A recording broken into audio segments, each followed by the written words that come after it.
Online. See our people. I know we've been having some technical issues with Jared, but probably he should pop into the show anytime. But of course, me and of course Gunnar Ricken, my brother, is down here. And see, people, yeah, this is the first episode, yeah, of this show I'm trying to develop, with the Island Brothers, that kind of a thing. And of course, this is known as the Caribbean Cruise Premier League Waffle. So this is episode 1. So, we get to, start it up here. And maybe later on, we could pop it into Gunnar Ricky's channel. We could do it. We could pop into, our guys' channel, Jared's channel, and Fancy Pavilion. We could also do that there too. So it depends, bro. So, see, people, yeah, it is what it is. Arsenal has a big game coming up this Sunday. But you know what, yeah? Let me first introduce my guy down here, people, yeah. Of course, Jared will be coming in until he sorts his internet issues. But I have my guy here, Gunnar Ricken. People, you remember I've worked with Gunnar Ricken in the Monday Night Madness. And you know what, yeah, I like his energy. There's just some same people's energies, yeah. I mean, it just flows. You just know that, come, man. I really relate with this energy. I really relate with it. See, people, welcome to the channel. No other person than my brother Mikey, Gunnar Ricken in the house. Brother, talk to the people. How you doing, G? I just finished work, which is great because that means I can relax and I can focus my attention to Sunday, man. I'm trying to win some trophies. I want to see some armpits, man. I've been waiting too long, man. About COVID. The COVID pandemic been and gone. I ain't seen no armpits, so I'm ready to. You ready to see the armpits? I want to see sweat stains and armpits, man. That's what I want to see. Sunday, that's it. So yeah. See, people. The second person who will be part of our crew is Jared from Fancy Pavilion. It's from Trinidad and Tobago, and National fan content. He also does F1 content too, but he'll be popping it to the channel, just trying to sort out his internet issues too. But it is what it is. Me and Gunnar Ricky will start it anyway. And of course, Drew Gunnar says, bless up, guys. Big up, Tony. Big up to you. See, Drew, I have no other person than Gunnar Ricken down here, bro. You know him. Man brings the heat. He brings the heat wherever he is. And I like his energy, when he talks about Arsenal. Very passionate about Arsenal too.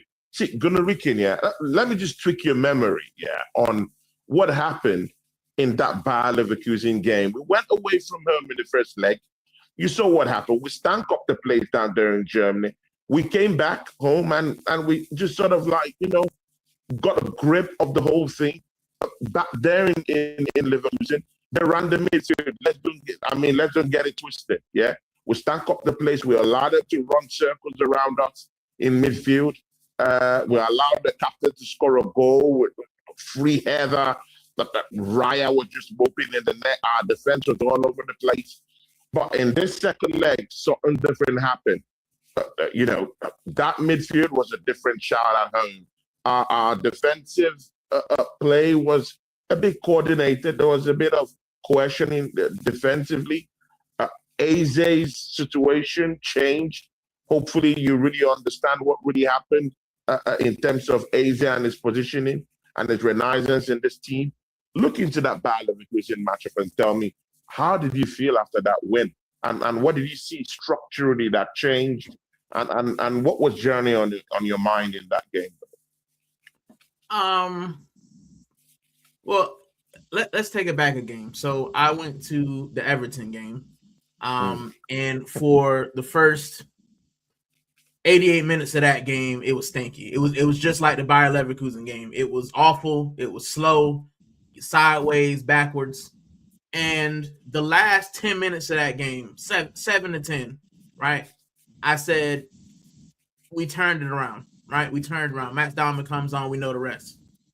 And I feel like that it carried over into the Leverkusen game. When you that way, you get confidence, right? But Leverkusen was different because we came out to play. There was instances where Eze's pinging balls in, we're going forward. A lot of times what Arsenal will do is we like to take the safe pass. that's done, man. It's over. There's no more safety for the last 2 months of the season. If you safe, you lose. That's it. You have to be risky. You have to risk it for a biscuit, right? And I felt Leverkusen, that's what we did. We're either going to win or, we're going to live by the sword, die by the sword. And that's what we did. And ultimately, we were successful. I think that, and I've been a big critic of Mikel Arteta because, I like to go based on what I can see. I've gotten 6 years of evidence that we can't get over the line, and he's not good at adjusting. What I saw in the Leverkusen game was he adjusted. He put players on there to win the game. And I have to give credit where it's due. I can't say, it's just the players. No, it's the manager as well. I also want to say, Tony, did Max Dowman come on? And good Ricky, you're one petty brother too, bro. You two you can be petty too, bro. You know that, bro. I mean, big up to everyone in the Monday Night Madness. Yeah, I mean, me and Gunarique had a back and forth about this Max Doman talk. Yeah, and you know what? Yeah, see, every Arsenal fan, was so hyper when they saw Max Doman come in and get that, that second goal and get that, much needed cross, for that finish on the day. The thing there is that it's been so long I've seen the aesthetics of the game, the beauty. Arsenal haven't been playing beautiful football. So when we see that little bit of magic, mostly from, an ill-end kid, you just want it to continue, want it to go on, But again, we'll revisit this topic, bro. Gunrikin, we've not finished from this topic. We'll come back to it. Jared, bro, you're welcome to the show. People, welcome my long-time friend, from Trinidad and Tobago, Arsenal fan content creator, F1 content creator, Jared from Fantasy Pavilion. Jared, how you doing, man? Thank you, bro. Sorry about the technical difficulties, man. Oh, sorry. Just and we can hear you. Hear me now? Yes. Yeah. Sorry about that. Yes, man. Good afternoon, everyone. Well, good day. Wherever you're from in the world, it's afternoon this time now in Trinidad. Man. Thanks for having me, man. Good to see you. Big up Gunarican, big up Claude and everyone in the chat. Just to touch on what yours, because I watched your last episode, where you had the big posse, right? Yeah. It's so Gunarican, It's so Gunarican. I think the main thing that people are missing, Champions League, you have to win.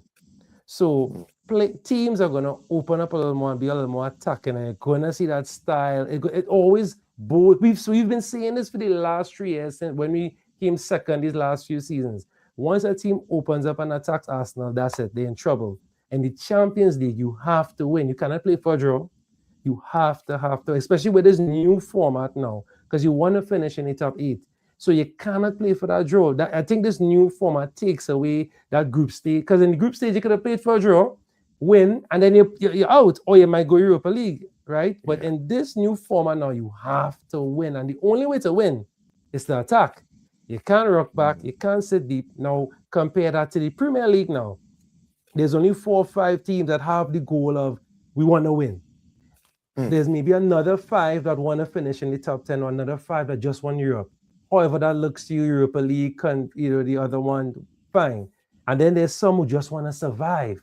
So the best way to survive, let me beat the ones around me, draw against City, draw against Arsenal, let me just play a low block. And that's it. So we had to find a way to beat that low block. We had to find a way to break it down, unlock it. I understand it's not pretty, but are you going to go back to Italy and all their World Cups and tell them, you only won 1-0 asterisks on their World Cups? No, right? They found a way to win. And they found a way to win. Gunarican, do you have anything to say about that, though? Yeah, I mean, you should admit, Jared is a sharpshooter too. I mean, when you go back to those Italian teams, in the World Cup and saw how they played, saw how they defended, bro. No one is going to ask them, you won your cup through tactics, through defensive football, through stinky football. It is a win. A win is a win. Gunarican, do you have a problem with that, bro? No, listen, I've already said, right? these last 2 months, I don't care if we play stinky football. I don't care if we park an actual bus in front of the goal. Do not care. I don't care if it's set piece, on goal. Don't care how I want to win, right? I think a lot of people, they want the aesthetics of Brazil, right? They want that Brazilian flair football. This is the problem, right? In world football, right? How many flair players are left? Think about that. How many can you name off the top of your head? Right? Vinicius, Yamin Lamal. Would you call Mbappe maybe a flair player? Kind of. You know, like you can add that. You can add that to it. But you look at what we had. Those guys, yeah. You look at what we had in the 90s: Rivaldo, OG Ronaldo, Dino. Yeah. Ronaldinho is one of the best players I've ever seen on the ball. Right? The Messi and Cristiano Ronaldo, era is over. That Bayern Munich era with Lewandowski and them lot, Tony Cruz, Luka Modric. Like, those guys are gone. They're not coming back. Iniesta, Xavi. Yeah. They're not coming back. The football we play now, like, I find it hard to name 10, 20 world-class players that I would pay to watch in this modern game. Because it's all about systems and teams, right? It's a different thing. So if you can stop the system, if you can stop the team, then you can get the win, right? It's almost like individual brilliance is being coached out of the game, which sucks because growing up, I like watching. I used to support Mexico. They weren't the greatest, but I mean, the stuff they do on the pitch, Uruguay, Peru, even the smaller Peru, Ecuador. Like, you watch some of those teams, you're like, you're getting slapped, but you're playing nice football. Yeah, right? Yeah. And even if you're not getting slapped, you're getting the heat. You're getting the heat because those teams come to play. Okay. Let's just put it like this. Jared, you come into this one here. Because I've been hearing me and Gunarikin have attacked this on our Monday Night Madness show, but you've heard what he just said, You come in on this one, If we win this trophy this season, do you think the narrative would be that because that's what these rivals are spinning right now, that this season is just a pass off. This season it's not such a good season at all. Is it that it's not a good season, or that Arsenal is the best among the bunch this season, or what? Because they're really trying to discredit the season, bro. And I'm talking about Liverpool fans, Man United fans, Chelsea, Chelsea fans, City, everyone. all the Sharks, This season is shit. So is it that this season is shit, or that Arsenal is winning games? Because literally Arsenal is putting 3 points on the board week in, week out. I will use a piece of the sentence you said, you asked it. It is not a good season for rivals. And I think that is the issue right there. Because what we've heard for the last 10 years, we play great football, but no belly. And then that when Troy Deeney said, it's soft, there's no cojones and all that, and they laugh at us, but we're playing good football, right? No, I think the main thing, Claude and Gunarikan, I think that this season, I think it feels real, not just for the Arsenal fans, but the rivals, that we might actually win it this season. And I think that is, and they're trying to find every narrative possible to, demerit it or to find something to make it look ugly or make it look, but I think this time it's super real. It was real in the last few when we came second, but of course we weren't at this time this last year, we weren't this close in touching distance. And I think this time it is real. So because rivals know if we win this title here, that is it. They need to go in their caves, go in different islands. They know we're coming for them, because it's been years. We've been taking our banter. We've been taking our licks from everyone. And I think they're not prepared for the world of Arsenal. And I think, and for me personally, as much as I would love to win the Premier League, I honestly want the Champions League more. Now, I'll take the two, but I want that Champions League. I want that monkey off my back. That 2006 squad it lives rent free in my head. So but I think to answer your question, I think is a bad season for rivals, and especially it might be an even worse season for Spurs, but we won't go there, right? But hopefully it's an even worse season for Spurs, right? Hopefully. But I think it's just a bad season for rivals seeing us, because only 3 losses, 3 defeats, 3 defeats. And we've been undefeated in the league, and in Champions League, that was our first draw for the whole I campaign. think we've been beaten at home only once this season, right? Yeah, correct. And so Gunneriki. great form in Champions We're League, beaten only great form once in all this the season, cups. right? I heard. Yeah. Unfortunately, Gunneriki went to watch that matchup against Manchester United. I saw him crying when he was coming back. When he was coming back. So I saw Gunneriki, and I actually saw your reel on TikTok. Yeah, I mean when you were coming back home from that Arsenal-Manchester United game, and bro, you were pissed off, bro. You're real pissed off at the time. But again, see, Gunneriki, yeah, look, see, this is the Champions League, yeah. I was beating up my chest saying that Arsenal was going to win the Champions League. I thought we were going to scoop everything. But right now, I'm having reservations right now for the Champions League.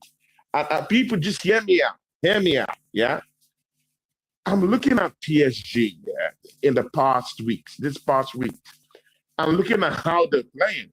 Bro, it's high-octane football, high-caliber attacking football. No breather, no space. It's choke. These guys are amazing, bro. In the last 2 weeks, they've turned it up a notch. I'm looking at Bayern Munich here, and I'm looking at, okay, is it the same Bayern Munich we actually played at the potential, at the group stages or whatever we want to call it? And I'm looking at it, I'm saying, hell nah. This Bayern Munich team they're looking strong. Look at Kane scoring goals. Luis Diaz is back, gives them a little bit more bite, a little bit more pace down there on the wings, and they're looking real good.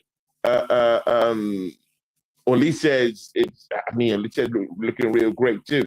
Real Madrid turned up the notch down. Look at what they did to Manchester City. Bro, man, do you have your reservations now about the Champions League, though?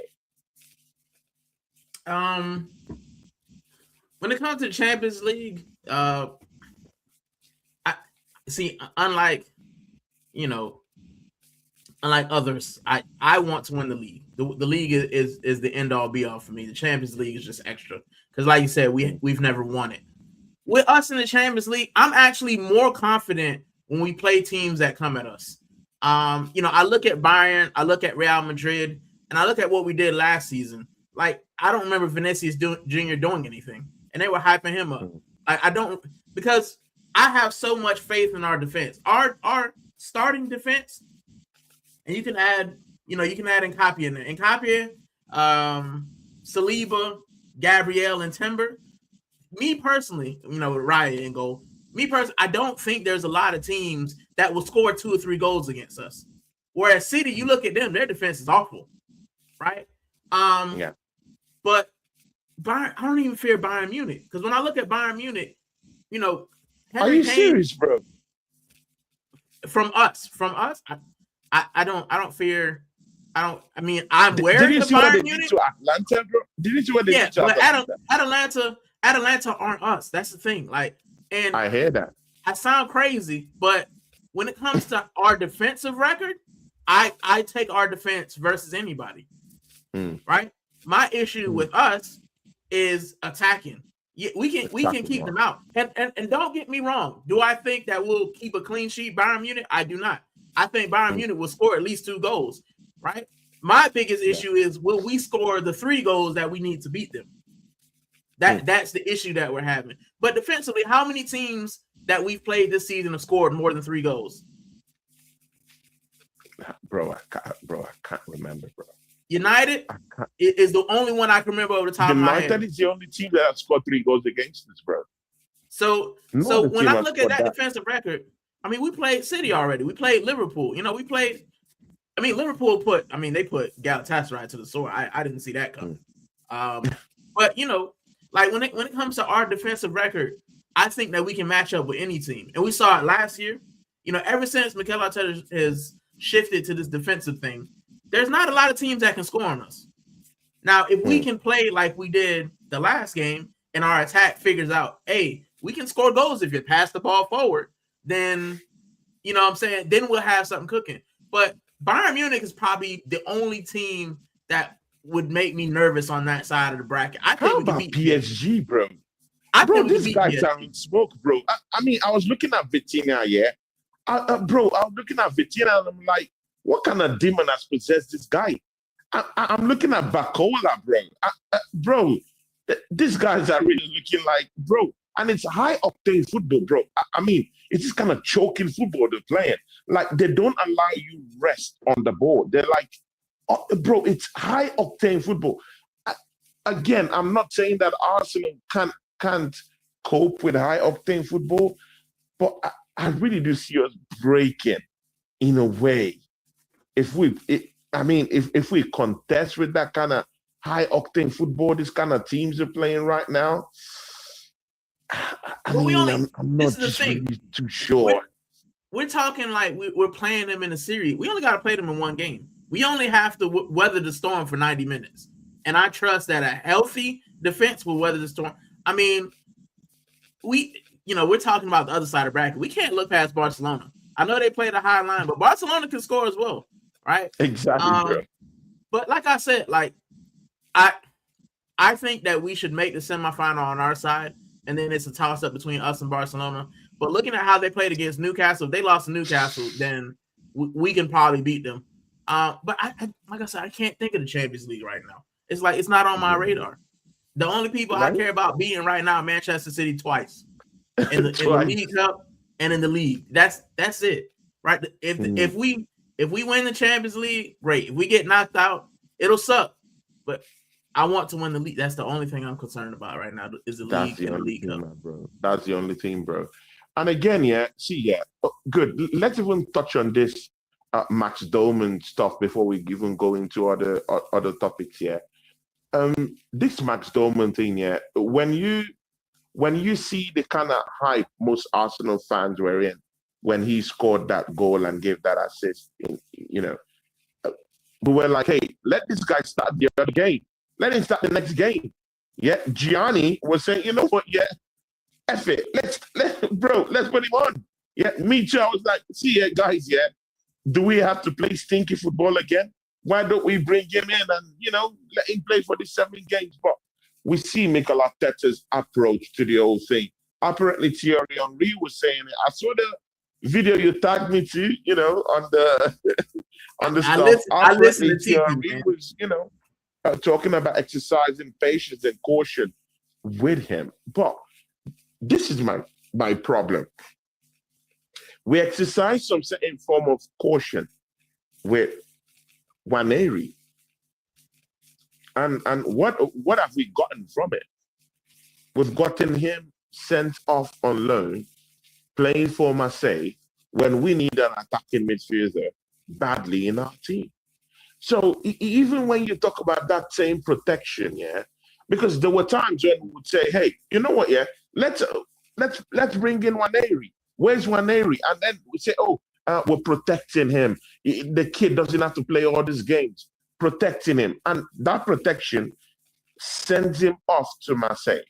So do you think that will be the same thing with Max Darman in any way? And secondly, again, you could see that Mikel Arteta blotted the whole noise about him starting in the next game.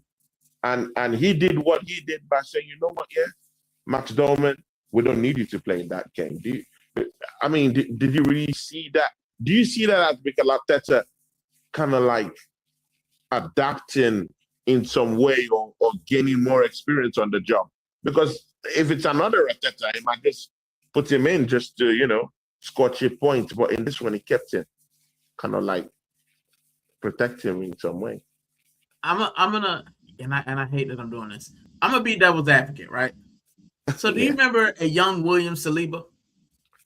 We bought him, and we needed a defender because we had like Mustafi and Kosi, like we had the Chuckle brothers back there, and we needed a young defender. And everybody was talking about how great Saliba was, right? But he was still raw.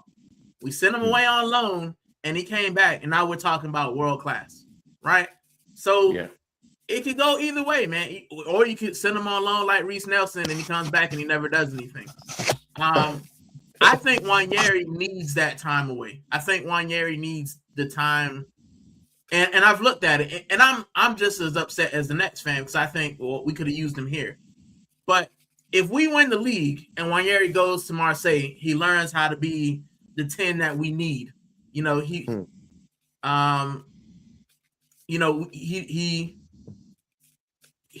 how to be more mature on the ball. He knows how to do some of the things that Odegaard does. Then we get him back. We can bend Odegaard. We don't need you anymore. We got this guy. He's younger. He's more fit. He'll actually pass the ball forward. You know what I'm saying? So it could be one of those things where it's like, it sucks that we're leaving him now. But if he comes back and he's better and he's more mature, and then we win the league this year, and let's say we don't win the Champions League, he comes back and he's the missing piece, or he's that person who can take us to the next level, then it all looks good. You know what I'm saying? So that's how I feel about that. As far as Max Dowman, I like every other fan, I was gassed, man. I was gassed. I was there. I saw his first goal. It was great. But you don't want to heap the expectations that much on a young player. He's 16. If it goes wrong, like I said, everyone says he's got that confidence. I had confidence when I was 16 too. I thought I was the hottest thing smoking. But the first time I went to, I went to the kids club and I got rejected, that confidence went away, bro. It was like, oh dang, he said no, and I thought I was a bit man. You know what I'm saying? So it's easy to say he's got the confidence, but you never know what triggers somebody.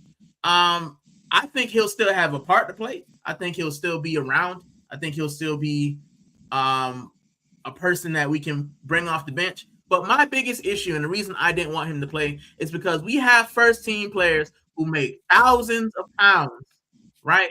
Over 100,000 pounds a week, right? If you're letting a 16-year-old kid show you up, you need to reevaluate yourself. That's what you need to do. And I think that's what happened in that game. 16-year-old comes on, makes me look stupid. Now you see Trossard doing more. You see Gyökeres.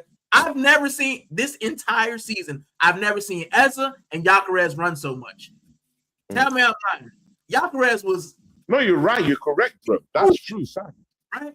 If you let a 16-year-old come in and show you up as a senior player, bro, I would never. If I was maxed out, I would never shut up. I saved you, man, from looking stupid. Right? Now you got to come out the next match and be great. And that's what we are. And that's what you need. You need competition. You need someone to step up. But I don't think he needs to have that messy level of this is your team. This is it. He doesn't need that right now. We're winning right now. If we were in 10th place trying to chase the Champions League, or 8th place trying to chase the European spots, put Max Dowman on. Let's see what he can do. Because we're struggling. We're top of the table. We don't need to put him in the fire yet. Just let him chill. Let him develop. Jared, I mean, you've heard what Gunnar Ricken said, yeah. And again, I completely agree.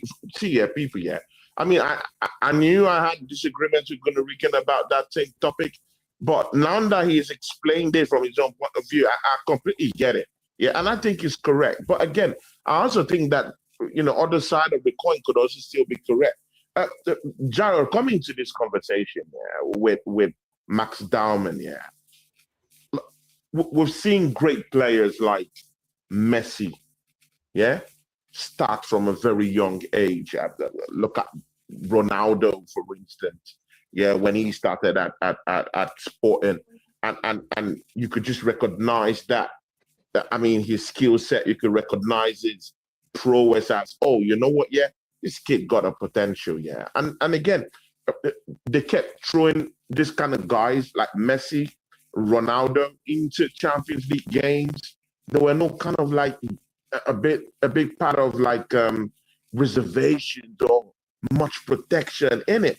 It was more like, hey, just go out there and express yourself, gain the much needed experiences, and go for a big shot when you're more mature.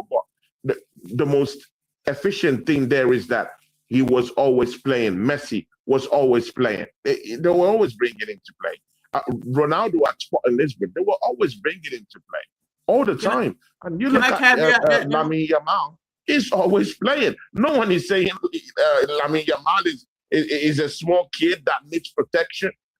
And when Gunariki's talking about the protection thing, Thierry's talking about it, I hear it. It's true. It's factual.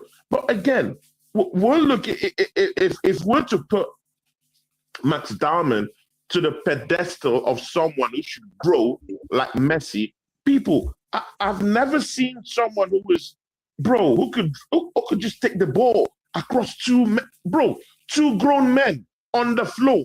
Bro, come on. What are we talking about, bro? It reminds me of only something that Messi could do, bro.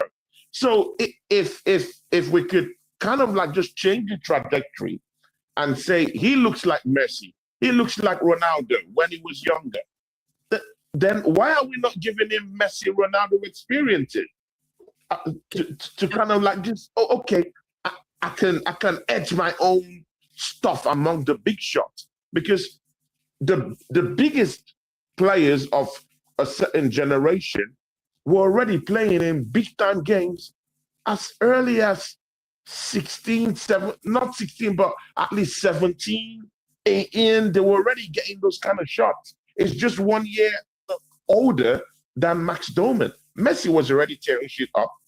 Ronaldo was already tearing shit up at 17, 18. They were already impressive. And Lamine Yamal is a young dude too. He's tearing shit up. O'Reilly's another young guy tearing shit up for Manchester City. So, Jared, where are you in this conversation? Should we be giving Max Doman big man treatment if we want him to be the next? Can I say one thing before you start? Should we be giving him big man treatment? Can I say one thing? What did he say, Gunarikin? Yeah, go ahead. One thing, right? Everyone that you listed came from a league that's not the Premier League, right? Messi started in La Liga, right? Portuguese league. And you're naming teams that dominate their league that's not as tough as the Premier League. So with the same thing I said with Wanyeri, right? If he goes over there to Marseille, he's probably having an easier time than if he's trying to break in at Arsenal in the Prem. Because I can guarantee you Leganes, I can guarantee you Le Havre, those small teams, right? In Spain, yeah, Messi can have a field day with those teams because Barcelona can take time off. The biggest thing that they're doing is in the Champions League, but that's a one-off every week. You're not asking Max Dowman, if we play Max Dowman in Champions League, he's doing that, we can have that conversation.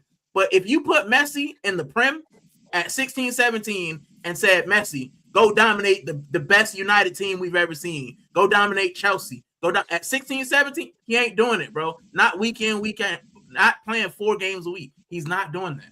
Right? So it's easy to say that because we saw these guys coming at smaller teams, then they got to the big teams. Messi, he was in Argentina, then he came over, right? But you're asking Max Dowman to break into the best team in the best league playing against the best. I mean, look at what, Villa and Crystal Palace are doing in Europe, right? It's different than breaking in at Barcelona and you're playing, Real Betis and Villarreal and Real Oviedo every week. You know what I'm saying? It's a different thing. So it's easy to say that because they've come from different leagues. But we're asking Max Dowman to come into the toughest league playing week in, week out. Even Henry didn't do that. He had time in France before. And he struggled a bit when he started. He was a grown man. But yeah. I mean, these are big perspectives. I mean, we can't deny that, Jared. Jared, where are you in this conversation? I know you've been going in and out, but it's okay. No, that's fine. I appreciate that. No, that's a good point from Gunarikin, no. But I'm on the opposite side of the coin. If you're good enough, you're old enough. That's how I call it. And I think, we have to enjoy this bit of Max Dorman until Arteta gets his claws in him. Now, by that, I mean until he tells him, if you're running up that way, you don't have to run back this way. Because let's be real, people are on Saka's case this season. Sometimes they're on Martinelli's case. But if your coach is telling you, as much as you run and bust your gut all the way up that way, you need to now run back this way. It's going to take a toll, right? We are both referees, right? We know it is to run, sometimes just run at a field or just, a gut. We know what that is like. So far as for these guys who are doing it every week, we can make out 3 days a week, right? But getting back to Max Dorman, I have no problem with him. Maybe not starting, but I like the amount of exposure he's getting. Remember, he was injured. He was injured recently. Look at what he's doing now. And I want that. I want someone who's an X factor that no one will expect or take seriously, or they might underestimate him and come and wreak havoc. And that's what we need right now. We need someone who's an X factor in the team, because everyone is tripling up on Saka. Everyone will just push Martinelli to the B line, and they know we're not going to pass the ball to Gyökeres. We're not putting the ball in the behind, which is what we should do, but that's a different topic. So let Max Almond come and wreak havoc. I like it. Let him come and open up some channels. Let him just loop a ball in. But Gerald, should there be any form of protection for the kid in any way, though? I don't believe in that too much, because okay, you're saying La Liga, you're saying Serie A, you're saying League One, all these other leagues. Big up to Nems, big up to Kai. I mean, the big hitters are coming in. Of course, Drew Gunners is down here. Big up Drew, my guy, my friend. Big up to Kai, of course. Big up to you. Big up to Nems, and big up to C. Moss, Sports World. And he says, so what's the waffles? Pancakes, French toasted talks today. Tonio Claudinho on this fine Friday. I mean, brother, sit back and enjoy the Caribbean waffle I have for you. I have Gunnar Ricken down here, my brother. I also have my longtime friend, Jarrod, down there from Fancy Pavilion. So people were doing it. So yeah, you were saying something, Jarrod.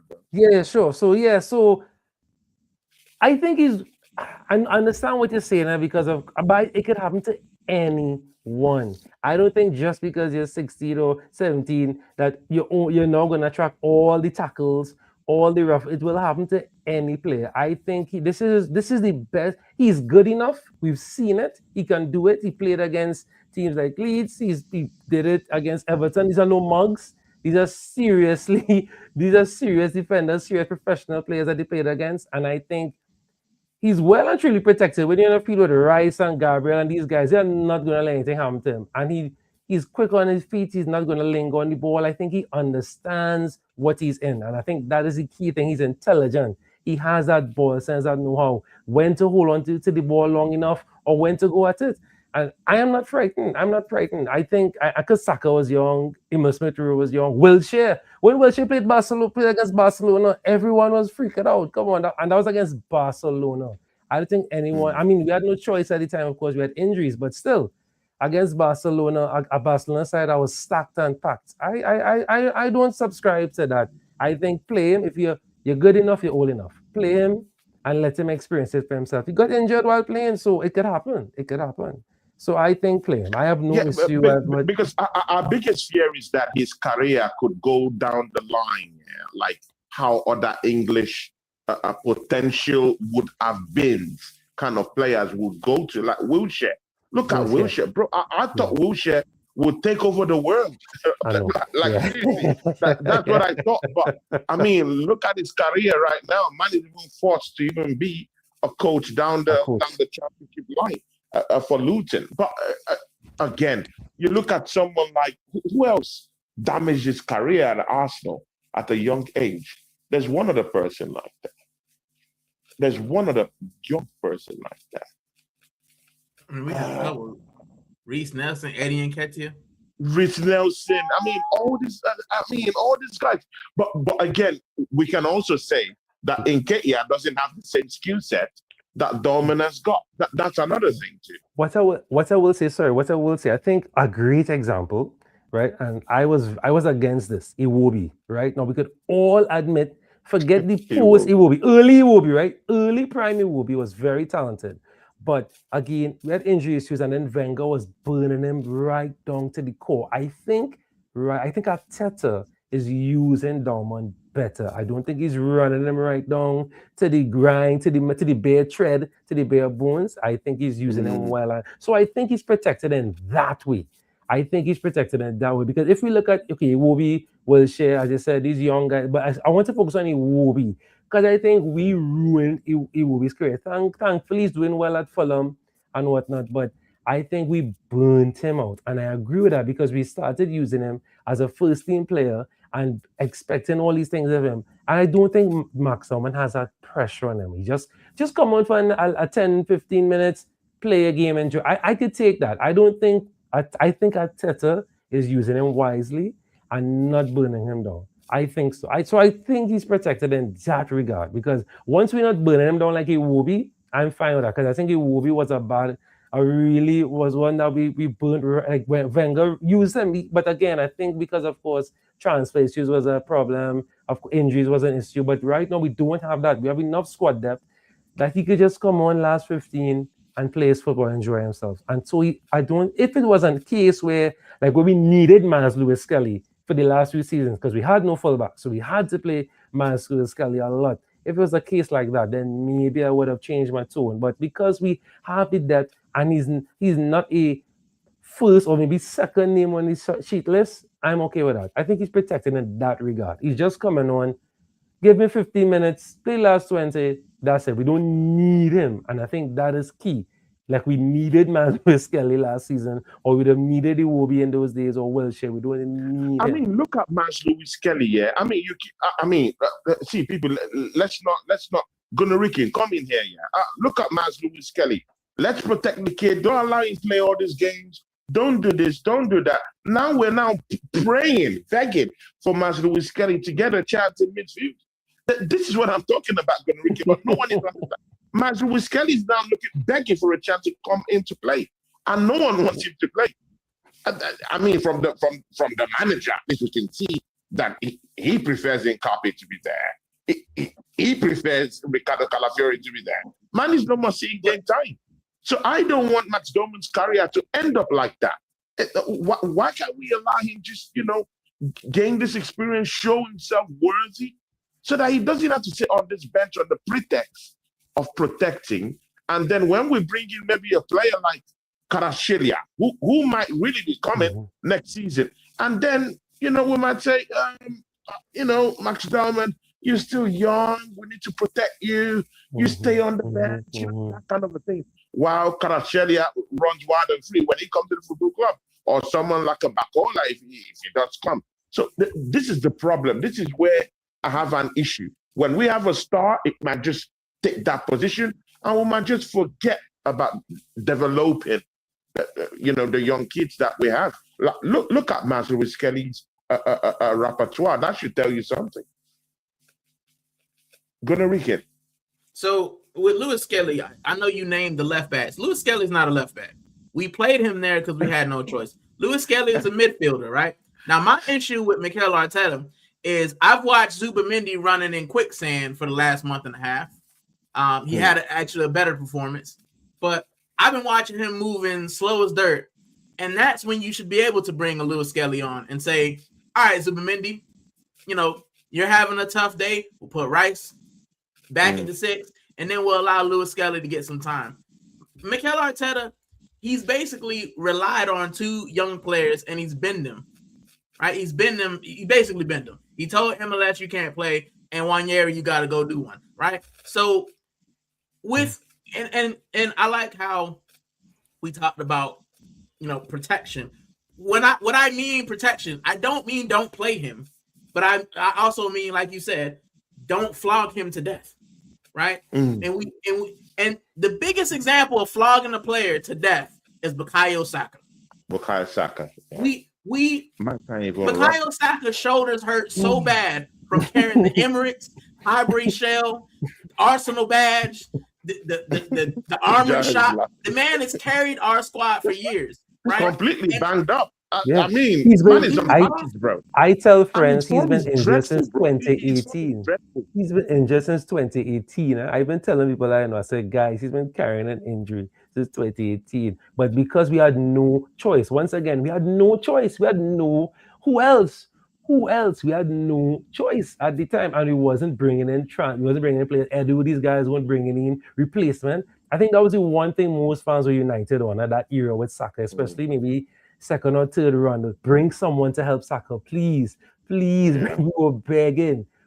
You could go ahead and reconcile, but your Saka needed a replacement. I fully agree with that. But now he has one, and Wanyeri can't get a kick. I'm not Wanyeri. Madueke can't get a kick. Right? So this is my issue with Mikel. We know he likes small squads, right? But the 3 of us, if we combined our brains, we can see that Bukayo Saka is not fit. We can see that our midfield is tired. Declan Rice, he runs like an engine. After the match, the guy looks like he can't move. Right? Bukayo's been limping for a year and a half. So The thing about Mikel is I want to see you use you have enough squad. Trust those guys. And like I said, on the other show, the guys don't have to be great. MLS doesn't have to be messy, right? Madueke doesn't have to be amazing. We just have to create enough chances to score a goal and not concede. Our defense, we can rotate. Mosquera is very good, and Capia is very good. We see Norgard step into center back, and we didn't. You know what I'm saying? Like, we have a good defense. But flogging Bukayo Saka, and it's on Bukayo as well, right? As much as I want to blame Mikel Arteta about it, it's on Bukayo as well. Why do you keep doing the same thing? Why aren't you saying, boss, I'm exhausted, my hamstring tight, right? He wants to be the man, and I get it, because you make $300K. If I made $300K, I'd drag my leg across the line as well, right? But Gunnar, see, guys, we're building up to that EFL Cup.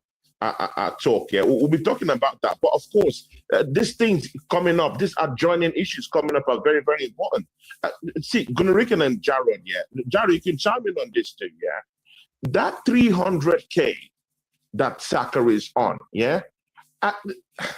see, people, I don't mean to, go into another man's pocket, because I'm not earning what he's earning, bro. But come on, bro, 300K. You have to be giving me Olise numbers, Rafinha numbers, Harry Kane numbers. Bro, that's the top echelon, bro. That's top echelon, bro. My biggest issue with is presumably the highest earner at Arsenal, bro. So we should be getting more. But guys, do you really think that this Saka new deal came at a wrong time? Mostly when he was struggling for form and I mean, because Saka could actually look at it right now and say, you know what, guys, I have a deal till 2030, bro. There's nothing you can do about it.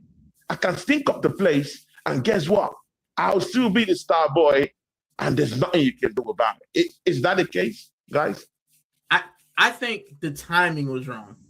Like, I don't like giving players big contracts mid-season. If you're on a good now, if he had like a half a year left, fine. If he had a year left, fine. He had some time left, right? And I get wanting to give him a bigger contract. But bro, we're going for silverware. I need you at your best. Prove to me that you deserve that big contract. Arsenal have a tendency to give the contract before we've actually proven anything. Because that's why Berta was brought in. That's why Mikel Arteta was brought. We were giving Mustafi and the Kolasinacs of the world. We were giving big ups BBK. BBK Sports in the house. Big ups BBK out, brother. Like we were giving these guys big money to finish fourth, right?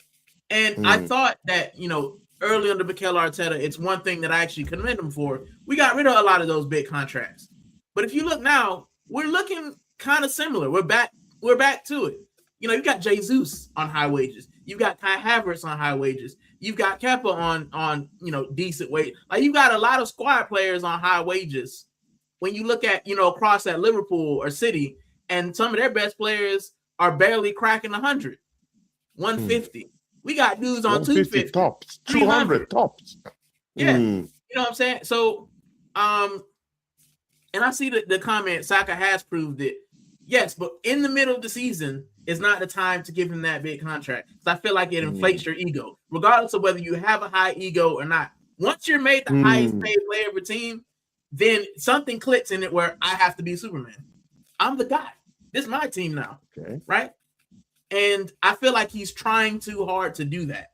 And it's at the detriment of not only him, but at times the team. There's some times where Saka could just lay the ball off or pass it, and he takes a shot and hits a defender. You just kind of like, would you have done that if you hadn't had the big contract? If you were still chasing the contract, do you think you would make better decisions?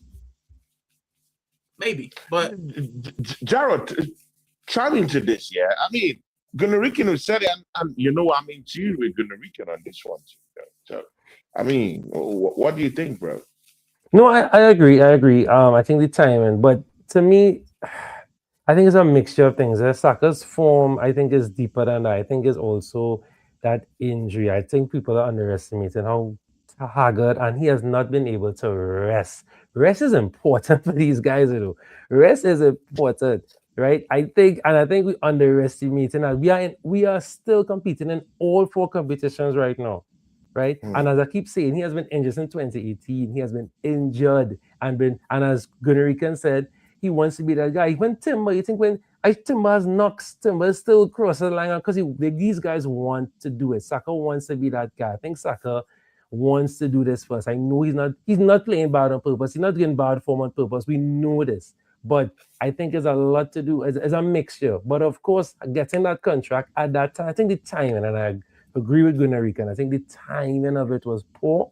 I don't know if any background Saka or his agents were saying, hey, well, we might leave you all, but I mean, it had time. As he said, it wasn't 6 months, 5 months, it wasn't a year. We had time on the contract. So I think the timing of it was poor because Saka's not doing things that Saka normally does, as Gunarican just said. He's not doing the things he normally does. He's not trying to beat his man, cutting. I don't mind taking his shots, but the shots he used to take were calculated and made sense. Now, as you said, shooting and bouncing, or not even causing trouble, his shots. They say, well, all right, a shot in the box and it, pinging and causing mayhem, nothing like that. He's not looking at like the Saka-esque player that we know.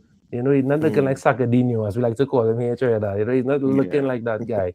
But I agree. I think the timing of it. But I think though, guys, he is haggard, tired, and like Gunarican said, we beat him right down to nothing. I tell you, that is taking a toll on him. A toll on him. But again, there's another narrative here. I mean, look at how the football club has been doing this thing. In between the season, Saliba has signed a new contract. I think Big Gabby signed a new contract. Now, Saka signed a new contract. I think we're tied Timber to a new contract this season too. Yes. In between the season to earlier in the season.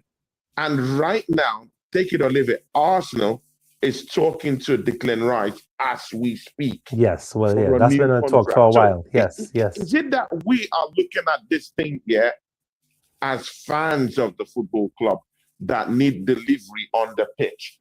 While someone like Andre Berta is looking at it in a more global way, in a more holistic way, what is best for business, for the football club, which is his own job, though, because his own job is not to pander for what's going on the pitch.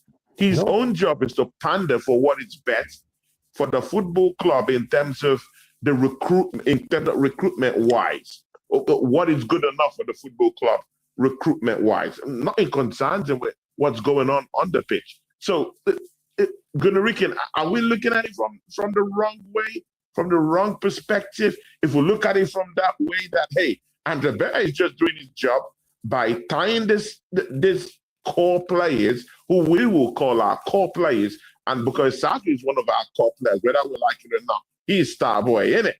Yeah.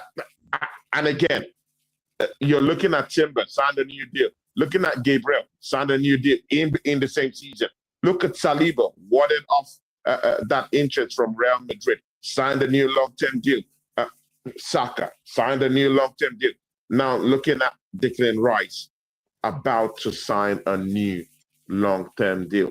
Isn't this just a business idea right now? It is. But once again, name the players you just named. Saliba, defender. Gabriel, defender. Timber, defender. Declan Rice, defensive midfielder. Right? These guys we don't rely on them to score goals. We're not relying on them to carry us over the line. So if I pay more, look at Sergio Ramos, right? How much money he was paid. But he never dropped because we're not relying on him to get us over the line. We're relying on him to be steady. We're relying on him to be a rock. When you pay an attacking player, it's different because you have goal bonuses, you got assist bonuses, you have things that are like in your money that, you have clean sheets. But, I mean, is a clean sheet really on you as a defender? Not really. Not really. On 3 dudes next to you, right? So your bonuses, what are you going to get? Extra money for clearances? I don't know, right? But as an attacker, you're going to have, if you score X amount of goals, then you get this much money. If you score X amount of goals and we make it to this stage, you get X amount of money. And I think the pressure is different, right? So for a defender, I could pay you $500,000 a week, man. But guess what? I bet you Saliba's still going to show up. It's not going to get into his head because, yeah, I'm the best defender. I mean, Tony Adams used to do it. He used to say, give me anything. And he never dropped off, right? In his last contract, he had to beg for, and they gave it to him. But he never dropped off, right? Whereas an attacker, once you get more money, defenders usually, some of them have ego, but attackers, you have to have ego to have an attacker. And when you add that with a lot of money, then it's different. And I get you have to, taking a step back, from a marketing perspective, Saka is one of your highest selling shirts. Let's be honest. We care about money. That's right? true. He's all the kids want the Saka, all the ladies like Bukayo. Oh, Bukayo, he's so cute. Right? That sells money. Saka merch flies off the shelf, right? He's in every ad. Every time we drop merch, who do you see? Bukayo Saka. Every time we have a game coming up and we need a hype video, who do you see? Bukayo Saka. So it's not so much signing him for. So are we saying that deal was necessary, though? Are we saying that deal was necessary to come in at that time? Then, if you're looking, if you're Andre Berta, my highest selling shirt, my captain, my vice captain, right? My cash cow. In his sense, I've got to, if this was, I don't know, Martinelli or Trossard, you think we would care? Nah. But if Saka walks, then basically this whole thing you've built around him, Hale End, being the star boy, it disappears with him, and it makes the club look bad because, I mean, you remember when Henry left? How did people feel when Henry left? Right? This is the face of your club. And then he went and won to Barcelona, which made it even worse, right? And I think that the club don't want that. Imagine Saka goes to Barcelona, goes to Real Madrid, wins everything. Look at Harry Kane. Harry Kane put Spurs on his back. Couldn't win anything. Went to Bayern Munich. Man's drowning in trophies, right? He's drowning in them, bro. And he's scoring a record amount of goals, bro. I mean, look at the goals, man. He's scoring, bro. Yeah, but you look at Spurs now. They went from competing in the Champions League, making a final, to trying to compete not to be in the championship. Right? Oh my days! And that's because they sold their best players. They sold Heung-min Son. They sold they got rid of Lloris. They got rid of Harry Kane. And I think Arsenal looking at it, if we get rid of Saka, if we lose Gabriel, if we lose Saliba, there goes our team, bro. That's just if we lose Declan Rice, it's over. It's a wrap. So you have to look at it from a business sense as well as on the pitch. But Gyökeres ain't going nowhere. Gabriel's not going nowhere. Saka's not. Them dudes selling shirts, right? So we're gonna try to keep them as well. So guys. Let's move into this. People, let's move into this Carabao Cup stuff, and then we'll touch into little stuff before we go. Fresh from talking about the Carabao Cup, my guy Jared. I mean, he had a great show just the other day talking about this. People, I would dare you to go to his channel, Fantasy Pavilion, go check it out. Also, definitely Gunrigan has touched on that, but I mean, probably maybe it's TikTok. People, Carabao Cup final. It is here. The first piece of silverware to start the season, people. The season booster. I don't know who thinks here in this panel who thinks that this is a big season booster for whoever wins this on either side. Arsenal, ManCity, either way, it's a big booster, and it could urge you on to get to either pick up the pieces and try to catch up Arsenal, or if you're Arsenal, you pick up that silverware and you say, you know what, we're invincible right now. Let's just go and just kill this Premiership off. Brother, Carabao Cup final, Sunday. Take it away, Jared. Well, the first thing with this Carabao Cup, I think that everyone is divided on Raya or Kepa. And I think I'm in the Kepa camp. Kepa brought us here. Kepa's a world-class keeper. He's a great keeper. Let's not forget that he has done it on all stages, all fronts, with big teams just as big as Arsenal. Right? He's been under pressure. And my main thing is this is a final.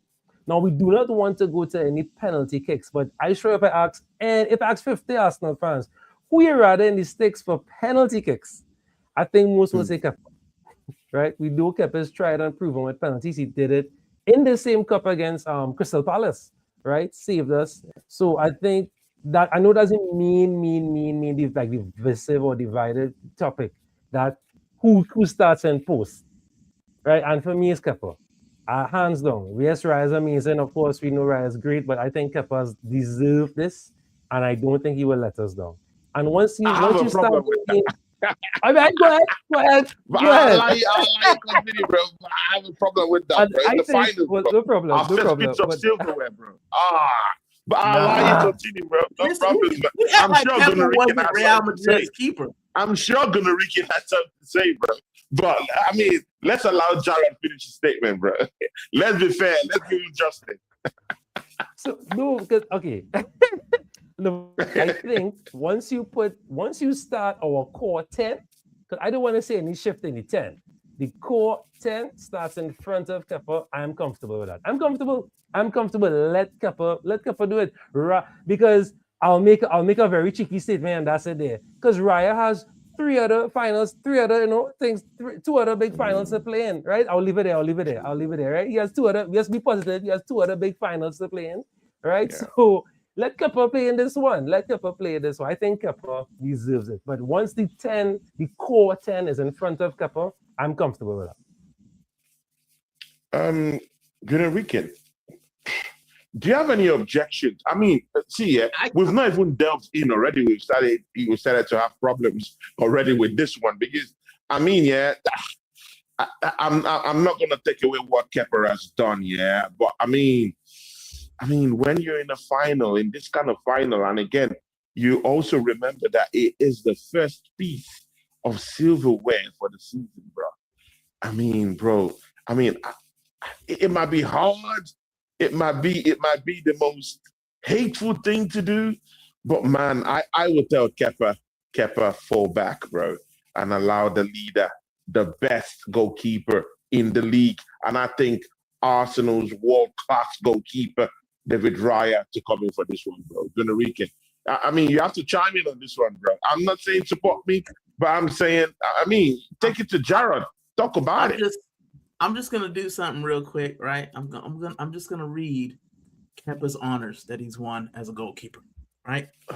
UEFA Champions League 2020-2021, the Europa League, UEFA Super Cup, FIFA Club World Cup in 2021, La Liga for Real Madrid in 23-24, Super Cup de España 2024, UEFA Champions League for Real Madrid 23-24, right? He was a runner-up in the FA Cup 3 times. He was an EFL Cup runner-up 2 times. And right? How many of those finals did he play, though? I mean, it's good to bring up all those numbers, but I know he wasn't between the sticks in the Champions League win with Real Madrid, though.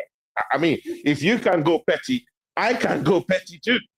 I mean, bro, I can go petty, too.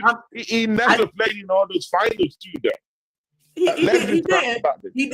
didn't, but this is my point, Tony, right? The guy knows what it takes to win because he was in those teams, right? What has Raya won?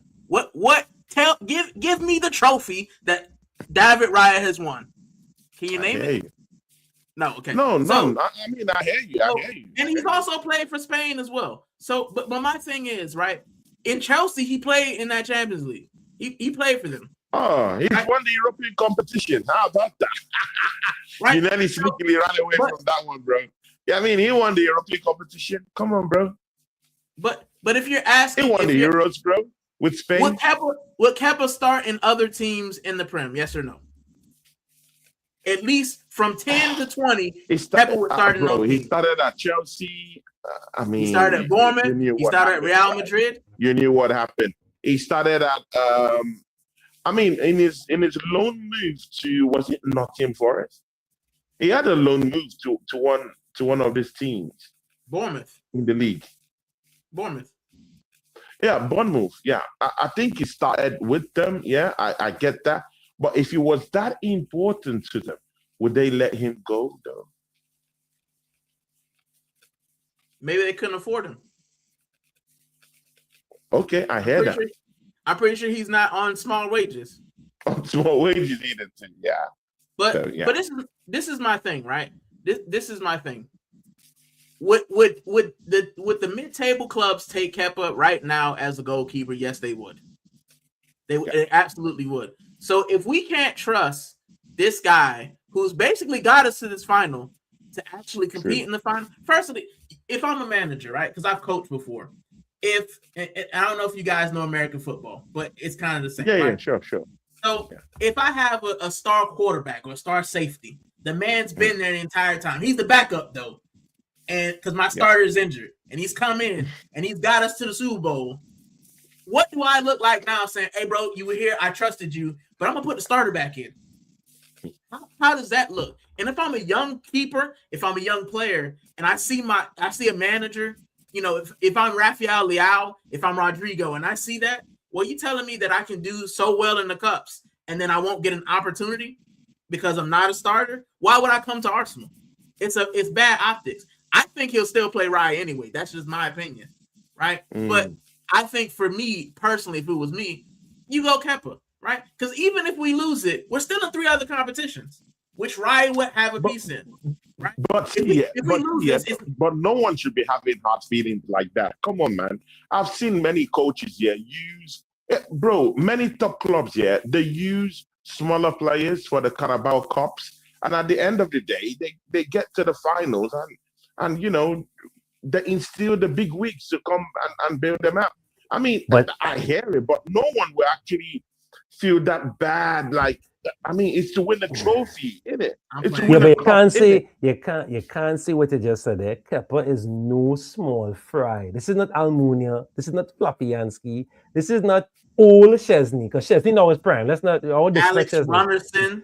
Right, right. Oh my days, bro. This is Kepa, right? Kepa is not those scrubs. This is not, no disrespect to Ramsdale. This is not Ramsdale, right? No disrespect. This is Kepa. I have that trust in Kepa. This is not no second string, fourth string keeper. This is a proper keeper. And let's be real. Remember, when Raya would have just started us, Kepa would have started just above Raya. I think Raya is now number 2 for Spain. I don't think Raya is number 1. I'll stand corrected on that. I think it's number 1 now. Right? I mean, It's right? What is happening now? Right. See, I don't even think Raya is number 1. Right? No, I'm not saying that Raya is amazing. I know we could pull up clips. No one is disputing that, but Kepa's not even solid. You say a player is solid. He's not solid. He is amazing enough. He is great enough to do this first. I think he could do it first. I have no doubt in that. Who's to say Kepa would even have anything against him? If our back line is as good as we say they are, he ain't gonna have much work anyway. He might have. That's my point. That's my point. That's my point. That's my point. We know Haaland. Haaland is allergic to Gabriel. Haaland is allergic to Gabriel, right? Haaland is allergic to Gabriel. We know this. If we say Haaland has the best defense in the world, come on. I mean, should any goalkeeper be? I mean, come on, man. Should any goalkeeper be afraid of stepping in between the sticks, knowing that he has the best pair of foot around him? But again, people look into that game. Yeah, Matt Gay won't be playing for Manchester City. Is out. The best defender in Manchester City is not going to be playing, which is Vasco Vadio. He's not going to be there. Haaland today, it came out in the papers that Haaland has told.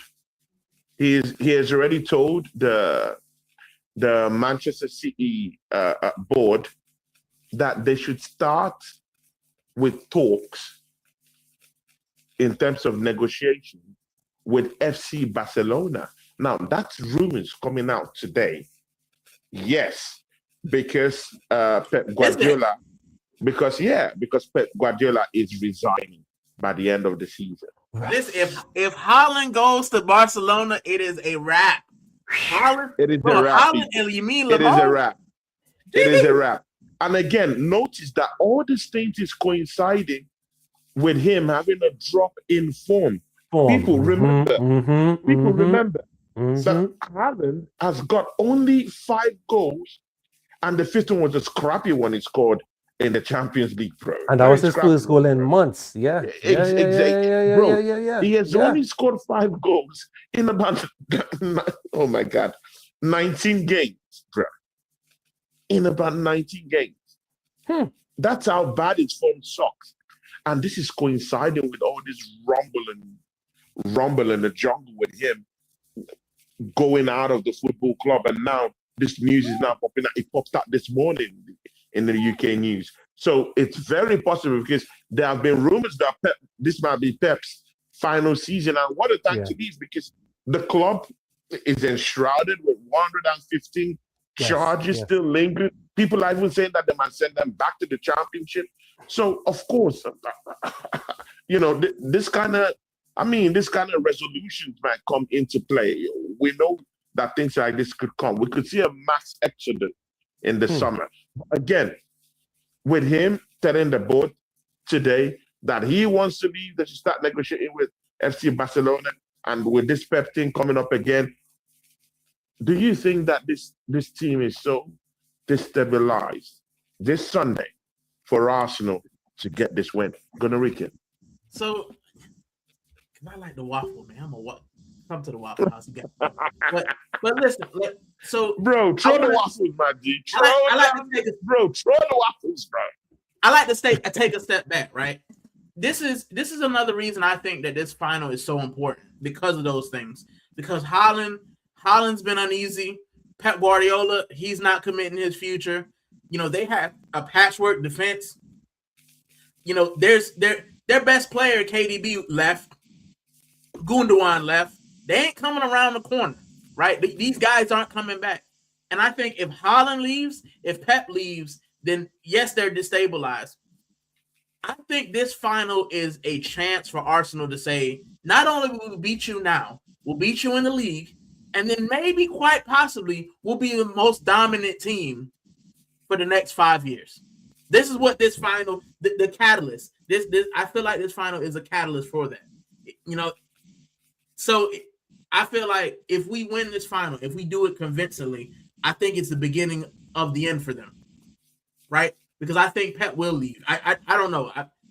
Him not committing his future, the charges. First off, I don't think the charges are dropping, right? I think they'll get a slap on the wrist. They'll have like a transfer ban, and we'll forget about it. I don't think they're going down to the champ. If they didn't do anything to Chelsea, they ain't doing anything to City, right? But if we beat City, then when they do get their transfer ban, whatever happens, then that puts a gap between, because Liverpool are not the Liverpool we saw. They're gonna fire their manager. He ain't, he's not lasting the season. So imagine we win. Even if he gets to a semi-final of the Champions League or to the final of the Champions League, though. That's what a slot? Nah, they don't want him, bro. They don't want him. The fans won't be happy. I don't think he gets to the semifinal. Bro, what is this thing with fans? Yeah, come. When was the last time a team retained the Premier League, though? I mean, that guy's getting so much fire. He's getting so much fire in his ass. But again, when was the last time that a team successfully retained the Premier League, though? Maybe 4 times. But come on, man, bro. Before that, I get what you're saying. Bro, but the thing with Liverpool have Which always other team has done that in the space of 10 years? Not many. 10, 15 years, though. Or 12 years. Liverpool have always been governed by the fans. You can look at it. The fan unrest has always governed Liverpool because they're a fan-led. They're like a fan-led club without being a fan-led club. Yeah. Right? So if they say they don't want Slot, I mean, he could win the F1 Grand Prix. He could win the Super Bowl. If they don't want him, he will not have a job. Right? Yeah. They've gotten managers out of there. Right? And with that, it is what it is. Right? So with them, the fans mean more. With Arsenal, we're customers. I look at my merch, right? This ain't even a home kit. This is merch, guys, right? Merch, right? So we're customers, and I feed the machine.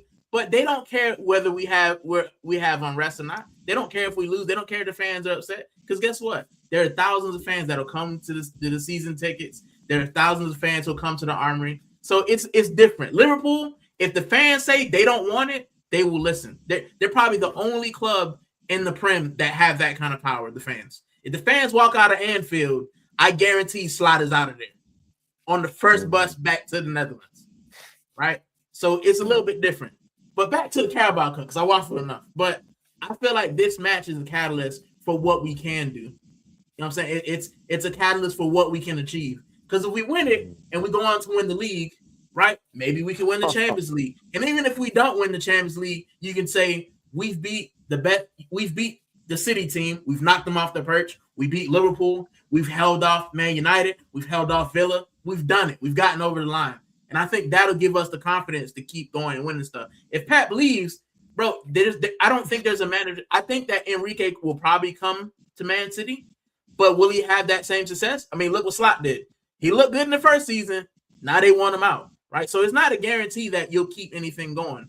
And I think Pep Guardiola is an anomaly. He's just an anomaly as a coach, right? As a manager, he's just an anomaly. Carlo Ancelotti looked great at Real Madrid. Came to Everton, stunk out the joint, right? So there's no guarantee that, Luis Enrique is going to come here. Everton didn't give him the resources. Come on, bro. Calvin. Yeah, I get that, but I'm just saying. Come on, man. No, I think what Gunnar Rican meant to say was what he meant to say. Why didn't you mention his stint at Chelsea, though? Why did you mention his stint at Everton? He didn't stick at Chelsea. He was good at Chelsea. He was better at Chelsea. Because he won at Chelsea, though. He won the title at Chelsea. We can say the same about Mourinho. Mourinho. I was not going to say that. But Mourinho at Spurs, Conte at Spurs, Mourinho at Spurs, they couldn't do it. That's because of Spurs, though. Let's be honest. No, but they had a good team. Let's be real. At that time, they had a good team. Spurs is cursed, bro. You could have Pep Guardiola, Ancelotti, and Enrique on the sideline of Spurs. They still wouldn't win. All three of them could be on the sideline. They still wouldn't win. What I would say about Pep, now I don't read Pep. He's very successful. Yes, amazing. But I don't think he's a rebuild coach. But I won't say more. I cannot see Pep go into a team and start from the ground up. I don't think he's that guy because most of the teams he went to, there was already great players there. He would have bought one or two and but that's it. But to say rebuild and start from scratch and say, right, we're going to win, I don't think he has that. But I could be wrong. But, I don't rate him in that regard. But, of course, can't take his accolades. He has all the accolades in the world. Yeah. But I think if we win this here, I'm not going to get gas and quadruple and all that. But I think it will just help with the mentality. I'm not gonna be gas. It will ground us. I think it will ground us a little more and it'll be like, right, whew, we got the city monkey off our back. We were to beat them in something major. Let's continue. I think it will help in that regard. But I'm not going to go crazy. So wait, you're saying we should not celebrate after winning the Carabao Cup? Of course, on Sunday afternoon. We've not won the EFL Cup in 1993. What are you talking about? I'm not saying no. I'm not saying that. And just on to the next one. Bro, are we robots or robots, bro? Come on, man. No, I'm not saying we should not celebrate. No, I'm not saying that. I'm saying don't go crazy and think, well, they quadruple talk. I'm a one at a time. Let's Sunday afternoon. I'm looking for you. We're going to celebrate. Which one is one at a time? Wait, guys, wait. Let's get perspectives on this here. See, we're 9 points ahead in the Premier League. If we win this first one, bro, on Sunday, that's number one, bro. We're looking at the Premiership, and we're saying we're over the line already. If we beat City, bro, and people, it could happen because City have not beaten. They've not successfully beaten West Ham at home, bro. These are home games, bro. Let's don't act as if we're not seeing it. We're not blind. We see it. Yeah, West Ham, bro. They couldn't beat West Ham. Yeah, a struggling side. Yeah, they have no business drawing with them in a home game. Bro, Nottingham Forest came down there, picked up a draw. Bro, Nottingham Forest have no business having a draw. It's very important for City to have won those games. Yeah. To put pressure. Yeah. It's almost the same thing when you just oppose it with the kind of win they're searching for in this Carabao Cup. They need this cup more than us, more than we do. So at least hold on to something, bro. At least maybe this is the end of Pep Guardiola's season. They need to show some. Mostly since they've gone out of the Champions League, they need this more than us. But again, bro, since 1993, Arsenal haven't touched the silverware, bro. If we win it, bro, I would celebrate. And I would literally be thinking, you know what, we're onto a treble. Bro, if we beat City, which other team can handle us, bro? Maybe the only team I'll be careful about right now is Liverpool, because we've shown this season that even when they've had injured players turn up for them at the Emirates, we failed to beat them. Maybe that would be the case where I would say, okay, I will come down in the FA Cup. Okay, if we get Liverpool in the finals, I'll wait and see. But apart from that, bro, any other team is getting this heat. Any other team is getting this heat. But again, I don't know. I'm not saying I'm correct. That's my own idea. No, But Enrique, you know what that's what I'm saying. When I say, when I look at the teams that could compete with us, right? Like let's say the season is over, we win the league, whatever. If I look at the teams, how they're structured that could compete with us, Liverpool are just missing a manager and a defender, a good defender and a manager, right? And I think they'll get both. I think that Xabi Alonso will come in. I think that they'll get a defender. I don't know which defender. I can't name it. But I think they'll get a defender. I think they will compete with us. City, on the other hand, if they lose Pep Guardiola. They're saying Saliba. They're saying Saliba. I'm seeing news of Saliba. Saliba to who? So who? Saliba to what? Liverpool? Saliba to Liverpool. Psych. Anyway, I'm seeing it in the daily. I don't believe. Listen, I'm a young man, right? Would I want to leave London to go live in cold Liverpool? I'm just saying, could I win the title in London and have nice flights back home to France? Anyway, But yeah, like Liverpool, I think that City could compete, but City gonna need a little bit of help. If they lose Haaland, they're gonna need someone who can actually get the best out of their players because their team doesn't look balanced. It has a lot of good players, but they're missing the balance. Like with KDB gave you that balance. Gundogan gave you that balance. Those three with Bernardo Silva, they could bring other players in. Imagine if they had KDB, Bernardo Silva and Gundogan, and then they were playing Daku and those guys, Semenyo. We were 9 points ahead. I'd be scared. I'd be sweating right now. Because I said 9 points is nothing for them. But they're missing that cohesion. And now if Pep leaves, you kind of break all that. Because he won't be the only one that leaves. Haaland won't be the only one that leaves. Other players are going to want to follow him. Other players are going to want to go try new things. And that team will probably blow up. Liverpool have enough of a team and enough contracts to say, and I think Xabi Alonso is enough of a legend to them to come in and say, I can get us back to where we need to be. Right? Chelsea falling apart. That guy Rossini is a PE teacher. Long may it continue. PE teacher, bro. Tottenham or Tottenham. Teacher, bro. Respect Mourinho. Mourinho's a PE teacher. Yeah. United could do something, and I think United are kind of on the fence because it depends on what happens. If they keep Michael Carrick, it looks good now, but he's only in one competition. Once he goes to 4, can Michael Carrick keep up? They will be exposed, bro. They will expose that guy, bro. And it's going to be bad. I even want them to keep Carrick because next season, it's going to get exposed. When he plays in 4 different competitions and the injuries come crawling. My fear, though, is that United actually get Enrique. If United go for Enrique, then I think we could be in trouble. Because I think with that squad and Luis Enrique, he'll bring some players in. There might be some, imagine Barcola, going to Man United. Imagine already has an Mbuemo and Sesko already. Ooh. You know what I'm saying? So if they get Enrique to go to say, listen, you don't want to go to City, they're a joke club, they're a paper club. Go to Man United. If they bring him in, United will have the money in the pool to bring good players in. Then we might be in trouble. It might be us, United, Liverpool. But if they end up keeping Carrick, I'm gonna watch that dude's hair be all the way out here, bro, because they went 5 in a row. Of course, our big brother down here, Josh AFC TV. I have a lovely show with him on my channel, Straight Footy Fact. And he says, if Pep and Haaland leave Arsenal is winning the 4P. I mean, typical Arsenal fan, isn't it? I would love it. Man says we're going to win the 4P if Pep and Haaland leave Arsenal. See, Jared, look at Eze, yeah, because we'll soon be going.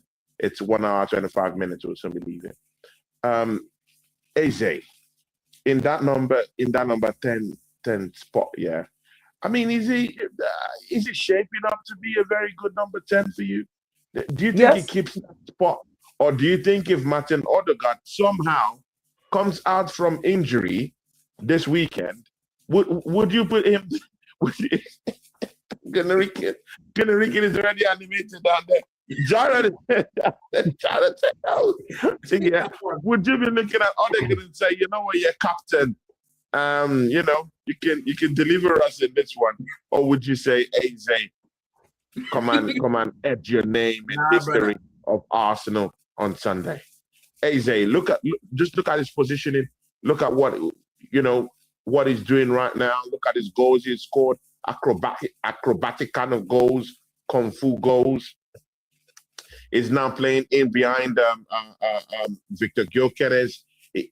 Right now, we're seeing that lease of life with him not tracking back as much as he used to do before, which put him in lots of big trouble before, because right now we're not seeing Declan Rice and Zubimendi in that double pivot, like true double pivot, because I'm not really seeing Declan Rice just bumping forward in that number 8. He's not doing it in a controlled manner, which can be able to help his partnership with Zubimendi in some type of way. So Eze, therefore, doesn't have to drop down deep a lot to actually get the ball and transition into our attack. So it's a good playing field for Eze, isn't it? Everything you said there. And I think too, as we watching Eze now, I think Eze has been let loose a little bit. The shackles have come off a little bit, and we see in the Eze that we've seen at Palace. Now, I've seen Palace fans say, well, this is his time of the year, this March, April period here. That's what a lot of Palace fans say. This is when he just turns up another level. So if that is what we're seeing, but I think Eze is finally understanding what he has to do at Arsenal, what Arteta wants, but I think he's also getting that free. I think Arteta is also learning as well to say, okay, you know what? Maybe Eze is not that guy to have to always track back. Let's leave, let him do that roaming role. And look at some of the passes he has been putting down. Now, I'm not saying Odegaard, because I call him Odegaard. Odegaard can't do that. But right now, let's not disrupt Eze. Leave Eze as is. I don't care if... Leave him alone. Leave the man alone. Let him... He is cooking. As we like to say, he's cooking. Let it all work out. Let him do his thing. And I think leave him. If Odegaard has to come off the bench just to... see if he's, but I don't think so. I don't see that happening right now. Leave Eze as is. I don't think we should disrupt his progress. We've been waiting for this. We've been waiting for him to bang against other teams that are not Spurs. So we need that. We need that to continue, right? Let that continue. So I'm pleased with him. Leave him as is. Do not disrupt it. Don't fix something that's not broken. It's finally falling into place. Even Gyökeres, that is falling into place. Even if Gyökeres is not scoring, he's in position. He's disrupting defenders. He's doing his thing, which is what we want for now. We want him to score, obviously, but he is doing the damn thing. So let's leave Eze. Let him do his thing. Leave him as a free woman. I like that. I like his number 10 role right now. Gunarikin, I in support of that. And again, also look at it from this position too. Apart from whatever he's doing, and with the whole formation change. And with how Mikel Arteta is now employing him now, even his work rate off the ball these days now, it's something tremendous, bro. Do you know that when 2-3 players are trying to just clamp him down, they just get a foul? He's even helping us progress in terms of set pieces here and there, because he's that kind of guy that you don't want to just watch go up the pitch and just go score at you. You want to bring him down, so he's getting those set pieces. He's getting, he draws his fouls from these people too. Off the ball is tenacious. Off the ball is running, trying to get 1 or 2 interceptions, and he's done that too. And he's not even a defensive midfielder. Yeah. So on Eze, I actually watched him the Everton match. What was the Everton match? Yeah, it was the Everton match. I watched him. And I made a comment that's the first time I seen that dude run all season. Like he wasn't jogging, he was running. I think the Ezra thing is two-part, right? Firstly, on the player himself, he had to realize you can't just stroll around an Arsenal team. You can. It's not Crystal Palace, broski. Like you've got to run a little bit. And I think that Mikel Arteta also had to realize he's not Martin Odegaard. He's not going to keep running you ragged. He's Mesut Ozil. That's what he is. Which is, it's crazy to me because this guy played with Ozil. This guy played with Rubisky. This guy played with Santi Cazorla. You should know that sometimes you can't have players run ragged. You have to allow them the creativity, right? But I say it's on Eze as well because he had to realize, bro, this ain't Palace. You can't just walk around for 90 minutes, ding a ball to Mateta and call it a day, right? We expect more of you here. So it was 2. And now the Everton match looked like he's getting it. But it also looked like Mikel Arteta is like, listen, he's going to lose the ball.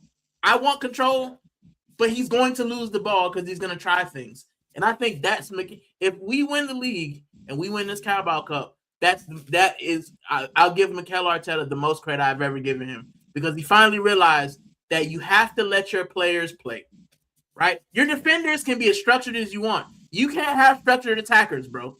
You can't have Madueke worrying about defending 90% of the time. We won't win that way. You have to let him lose the ball. But we will lose the ball. We've lost the ball before, even when we were structured, right? When we saw that Wolves game, we were so structured, we lost the ball, we conceded 2 goals because the players were too afraid to go forward. They in American football, they say the best defense, the best attack is a good defense, right? The best defense, the best form of attack is defense. Right? But in the opposite way, the best form of defense is attack. If I keep scoring goals, guess what? You can't score goals because I'm doing it. You can't score goals, right? That's true. So that's what it looked like in our last match. It looked like we're not going to allow you to have the ball because we're going to keep trying to get the ball into the back of the net. And guess what? They had more possession. You look at the stats. Bayer Leverkusen had more possession, but who had more goals? We did. Big up, Saudi man. Right? We did. So when it comes to Eze, he needed to realize that you've got to do more. But Mikel Arteta also has to realize you can't cage this guy. He's going to give you great moments, but you have to allow him to make those mistakes. And Declan Rice is the engine. He's going to win the ball back. Right? It's not like we're going to lose. He's going to lose the ball. They're going to cut through the midfield, past Declan Rice and past Gabriel Saliba. Like it happens, but it doesn't happen often enough for it to cost us. So I think but on Odegaard, right? I don't want to see him anywhere near that pitch, right? I don't want to see him near it until the clock reads at least 75 and we're up a couple goals. Then you can put him on so we can see armpits. Other than that, I don't want to see him because Odegaard gives you a lot of running. And the thing that I hate that Odegaard lover, and I'm an Odegaard lover as well. I got his kit in the back, right? Yeah. He leads the press is what they say about him. Odegaard's best thing is he leads the press. We don't need you to lead the press, broski. We need you to get assists. We need you to start shooting the ball. We need you to get goals. We need you to bring Gyökeres and Saka into the match. Goals. He's not doing that. So, yeah, it's great. I can lead the press too. Put me out there. I'll run around a little bit, right? And I'll make less than he does. But as it gives you that little bit of press lead, but he also gives you goals. He gives you assists. And you have to pay attention to him. You have to keep watching him. Because, when you don't, then you have what happened the other day. They gave him enough space. He volleyed it. Beautiful. Chef kiss, right? Zubameni does it too. Zubameni did the same thing. When they give our midfielder space, we will make them pay. Yeah. So, but Eze's got to start. And it's the same thing with Kepa. If you bench Eze now for, Odegaard, what kind of message is sending that to the other players? Like, I've got us here. I'm in good form. And now this dude has come back, limping and snotting all over the joint, rubbing his hair, and he can get into the team because he's the captain. It's not really fair. So, that's exactly. Exactly. Guys, see, Jared, your first 11 and your prediction for the game. Of course, I vexed to exit that page, but first 11 real quick, of course, so Kepa. If fit, we go. I'm saying if fit for everybody, right? If fit, asterisk, if fit, Calafuri, Saliba, Gabriel Magalhaes, and of Timber, if it. Then Declan Rice, Zuba, Eze. This is a tricky one, I know. Eze, Trossard, Saka, and up top are going Victor Gyökeres. Wow. So Doman is not making your team. Not to Okay. start. Not to start. No, not to start. Good. All right. Okay. Gunarikin. I'm going Kepa, Hincapie, Saliba, Gabriel, Timber. In midfield, I would probably go Norgard. I go Norgard and Rice to start off with in the double pivot. Ezra in front of them. And if I was the manager, I would put Bukayo Saka on the left. I would put Madueke on the right, and I put Gyökeres up top. And the first maybe half, I would just run them ragged. I'd say I give all the attackers license to do whatever they like, right? Just do that. And allow Norgard to soak up pressure, allow him and Declan Rice to ping balls in, shift and do that. And then I'd probably bring Madueke off, move Saka to the right, bring Dowman on to the left, and then, Jesus maybe, fresh legs, and then see what else happens. But, yeah, I would do that. I would, because I think it's, for me, putting Rice and Zubamendi in the middle, I think that their midfielders are pretty good, but I also think both of them are gassed. And I think Norgard he's got fresh legs, and he's good enough, man. He's good enough to kind of help our midfield when it goes to attack. Declan Rice can bomb forward, and he can just sit back and protect the back four. I think he's good enough to do that. So that's what I would do. Agreed. Yeah, totally agree. So predictions, Jared. 2-1 Arsenal. 2-1 Arsenal. Okay. Gunarikin. Man, I'm shameless. I'll go 3-0. 3. Yeah. I'm shameless, bro. I'm shameless. I was gonna go 3-1, but I would love That's so an badly annihilation in the final, bro. I would love so badly for us to get 3 goals on them and not allow them to score. I think his head would explode. And I would love it. I'll go 3-1. Yeah. I'll go 3-1. 3-1. Okay, 3-1. Okay. Yeah. That's decent, bro. And of course, Simon says, hey, Ricky, speaking my language, I've always said, put Saka on the left. It would help Victor get goals too. Nice one. People, I mean, this guy is 1 hour, 38 minutes, of our first episode, people.